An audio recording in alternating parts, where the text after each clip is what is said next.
Well, I guess yesterday when I talked about silver and just putting $1,000 on it, I'm aware about the counterfeiting laws, and I'm aware, it was a joke. You know what I mean? And I guess if you really want to clearly make it sound like a joke, you put $1 million on it. But I just didn't think the title would go right because that's beyond even what the best of the silver pundits would think it would go to. Or put $1 trillion on it. So I guess if you're a bullion dealer, you got to actually put something on it that's so outlandish that they're not going to come back and say, that you were serious about it. But just drive the point home that you can. My point was that you can, if you could take a piece of paper and arbitrarily, put a number on it and then say the paper is now worth this much. If you can arbitrarily do that, you could do that with anything.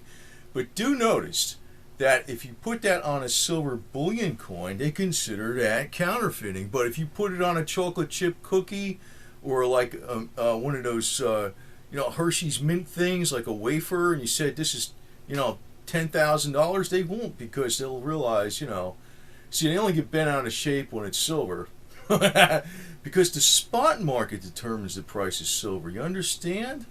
It's nothing rigged there or nothing. But anyway, I guess if I made a suggestion to a bullion dealer to put a price on the metal, put $1 trillion.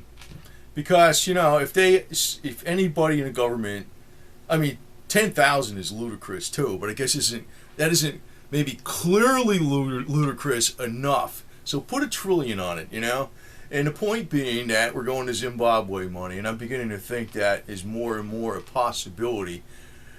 Now that they're, saying the dollar's strong and gold is bad, and see, now that things are kind of changing the other way around, I almost take this position where I'm not trusting the dollar at all.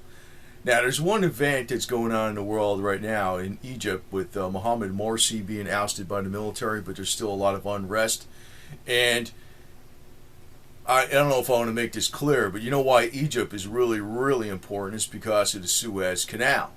A lot of oil goes through the Suez Canal. So if there's like major turmoil and something happens with that, oh boy, price of oil is going to go through the roof. I don't know, that's kind of a wild card bet, but that's really why the price of oil is going up, because of speculation that could possibly, because Egypt, it's an oil producer, but it's the Suez Canal. Now, there is a lot of things going on behind the scenes in, like I guess you could say Syria. It's probably because even the major news media is picking this up now. It's probably a pretty sure bet that Israel did, take out the missile sites that Syria had.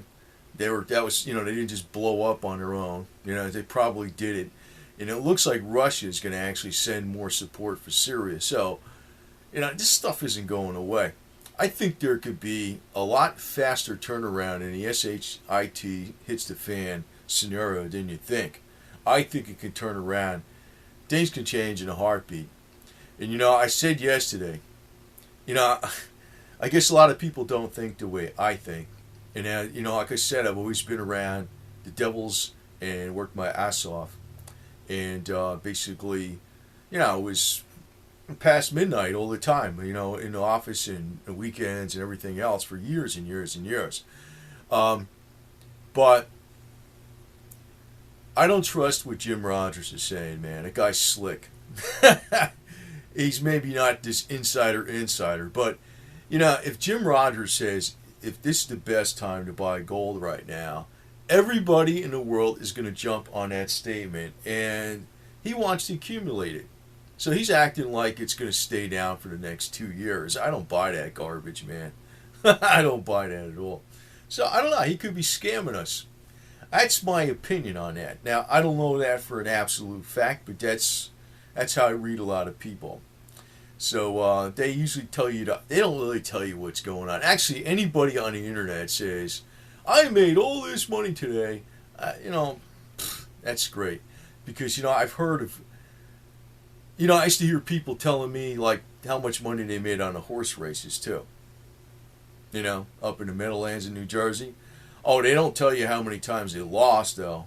Oh no, I won this much money and this was what I did and I got this way. You know what? The people who know that stuff, they keep their mouth shut. Because if you got a system and it works, as soon as it gets around, you destroy that system. That's just really how it is. So, people keep their mouth shut if they really know what's going on. And you want hidden wealth. Now, the beauty behind precious metals is it really is outside the realm of anything that's recorded anywhere. That's the beauty of it. There's absolutely it's not known what you have. And you know what? You should never say what you have, where you have it, or anything. And you should never even hint that you have a lot. You should never hint that. You should always, always play poor. Because people are spiteful, despite, even this is where the ones I get in with this religion stuff, because you notice I don't really have nothing against religion per se in a spiritual way, but anybody who makes a gazillion quotes out of the Bible, I immediately don't trust them because they're like hiding behind that as a shield against any of their spitefulness they might have underneath the deal. It's like, I have the blood of Jesus on me and I can do anything because I know this quote from the Bible. They get on this crazy shit. But if silver goes up a lot, those kind of people you're going to have to watch out for, because you better say, oh, I only had 3 ounces. You better say something stupid like that. Really. Do not ever brag what you have or how much you made or anything like that, because first off, I think it's bad karma.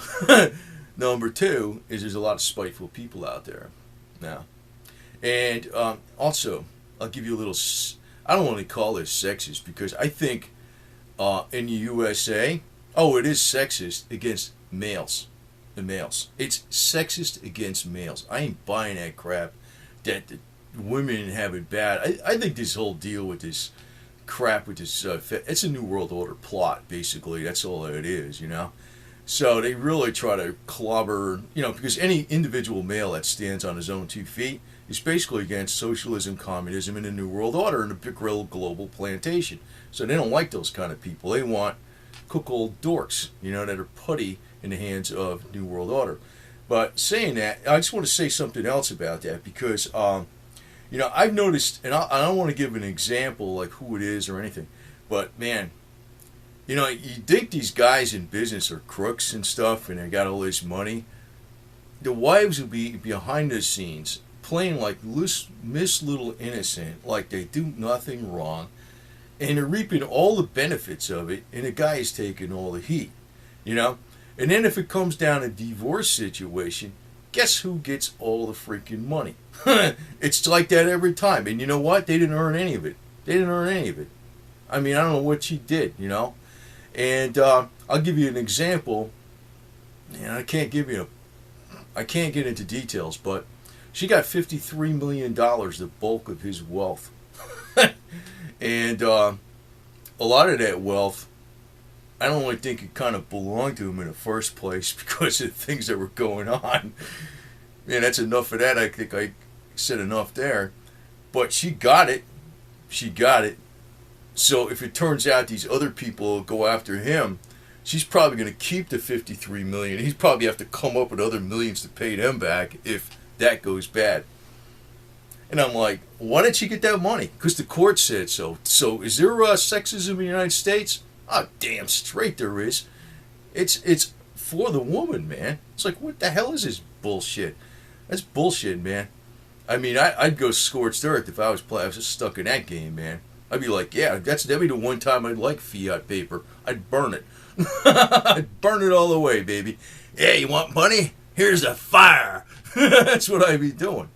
So, I don't really hate women per se. I hate the bullshit system, and I know how this deal is working. It is sexist to the max against males.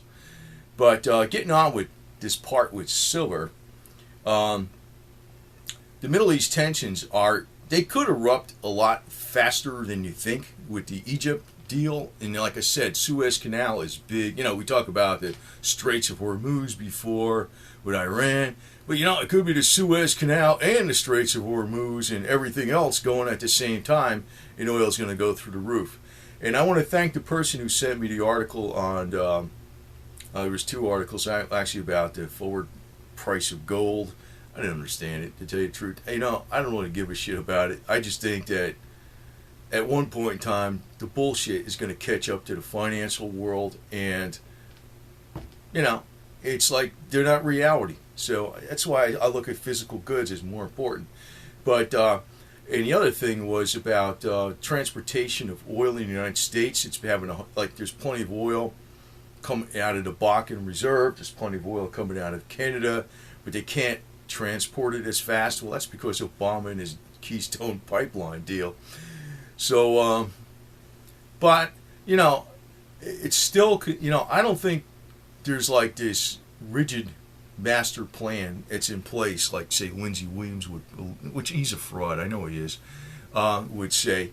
But it's like, it's a plan that basically can change, you know, as the situation changes. But there's plenty of natural gas in the United States, and there's I mean, it's like they could bring that production's actually in place. The price of natural gas is too low. The stocks and the mining companies in natural gas is too low. So if the Middle East got cut off, I mean, there wouldn't be any shortage of fuel in the United States. It just wouldn't happen. There's plenty of fuel. The price would just go way the hell up. That's all there is to it. And I think that's what's going to happen. And I think when that happens, you're going to see silver and gold go way up too, along with it. I mean, I know that's Lindsey Williams. I know what Lindsey Williams is, but that basic premise is rock solid. It's locked on all the way. It is. That's probably how it's going to play out. And when it's going to occur, I think I think a lot of I think the real super spikes are going to start hitting even like in the Obama administration. I think there's going to be a spike in the commodities 2014. You know, it's probably coming right around the corner. You're probably going to see some life right here at the end of the summer. And I think 2017 or 2018 is going to be the super spike right after he's out of office. I think that's going to be like when we're way up there. So, like, that's why I say Jim Rogers is probably throwing people a curveball. He ain't going to tell you. You know what? Nobody's got big bucks tells you exactly what they do. They never do. They never do, man. They don't want anybody else knowing what they're doing because they got a good deal going. They don't want anybody knowing that. That's just how they are. That's why, you know, I'm saying right now, I mean, I got a small audience, but I think the metal's going to do good. And I think there's another thing, too. Well, I think Mark Farber alluded to it because it was before he went up to 25% physical gold. But this was a couple years ago. He says many of his best friends in business that were Jewish had a lot of physical metals or in the mining industry and stuff like that. I think they really are into that type of stuff. And from what I've seen, there's a lot of people of a lot of wealth, and it's off the books. It's in physical assets. I think that's a much smarter way to go. You know, you got your liquid assets, but the bulk of your wealth should be in physical assets. It should always be that way. So, and you know, just to be chill, but you know, you should always play poor. I'll give you another example. I don't want to say the guy's name, but he had the largest Toyota dealership in Central Florida, in the first one, and he had some other businesses down in Orlando, and you know, he was pretty good. He was pretty well to do, and I used to, you know, he was pretty funny. He was a Jewish guy. I mean, he was cool though. He was really cool. And more conservative too, if you want to say that. You know, but he's really cool. But you know, he used to drive around. I don't want to say exactly what it was. It was an older Camry or an Avalon. I think it was an Avalon. It was an Avalon, I think it was. And it had like 100-something thousand miles on it. Like, he could have bought a brand new Lexus out of change. But he preferred to drive that around. And he used to take it down to this Japanese guy to get fixed because he had the best prices and he knew what he was doing. He was a very good mechanic, Japanese-American guy. And he would say, you know, hey, you know, That's what he did. I can remember when I was working up in New Jersey that, I don't want to say where, but the old guy he used to brag, how much I pay for this shirt. And these guys are billionaires for real. I mean, they had loads of money, and billionaires in the 80s, early 80s. He said, how much I pay for this shirt? Guess, I don't know, back then it's like 80 or something, 82, 78.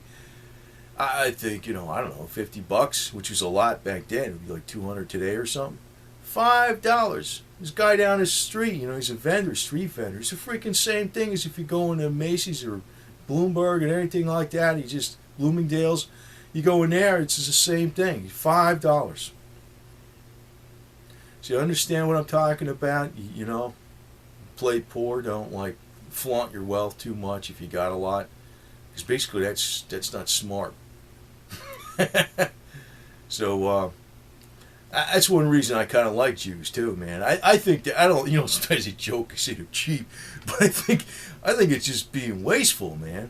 Why the hell would I don't give a shit what you're buying. If actually gives the market better impetus for, it gives money to the people who are working harder to produce a product for less money. Because a Jewish businessman will deal with that guy versus the phony plastic person that has a high dollar for something that doesn't really have the true wealth. That's why I like those guys, man, to tell you the truth. I think they're smart. So anyway, just hang on with your silver, because SHIT may hit the fan really soon, a lot faster than you think, and things may turn around. It's like a speculative game, And I know there's people out there getting all bent out of shape. Oh, you're a silver pumper. Oh. You know what? I mean, they got the real estate pumpers, they got the Disney pumpers, they got the movie cinema pumpers, they got the concert pumpers. Oh, get the hell out of here, man. Some people are just spiteful, man. That's really what it comes down to. But stay away from those kind of people, because they're bad karma.